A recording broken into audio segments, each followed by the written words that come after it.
I can't believe you don't believe, according to the notes, you don't believe Secretary of the Treasury Geithner's defense of the dollar.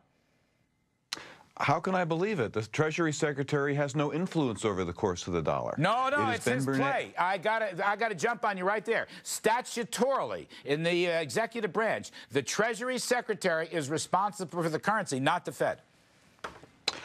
Well, you know, somebody ought to tell Tim Geithner and somebody ought to tell Ben Bernanke. The last time I was with Tim Geithner, I asked him about the dollar, and his answer was, go ask Ben Bernanke. He's in charge, quote unquote.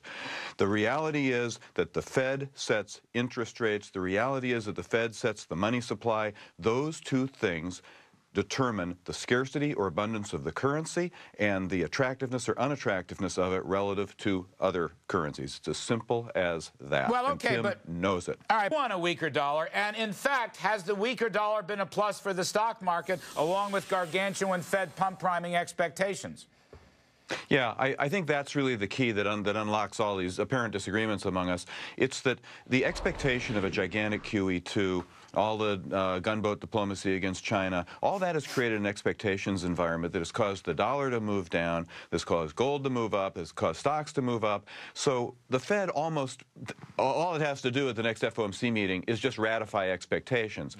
The effect has already taken place. It's a sell in the news event. So it's a perfect opportunity for statesmen like Treasury the Secretary Tim Geithner to say, oh, well, of course we favor a strong dollar policy. Well, he's got to say that going into the G20, where his host nation, Korea, is threatening to put on capital controls, for goodness sake. The point is, it's already worked. So it's a cheap shot and a nice little diplomatic feather in his cap to say, oh, yeah, strong dollar, it's fine. I can't believe you have so little faith in your country's Treasury Secretary. I remember when you went to visit him, you came back all bursting with pride, and Kudlow, you got to take Tim Geithner more seriously, which I am now doing, and you're trashing me for it. I just can't believe this. No, Larry, the reason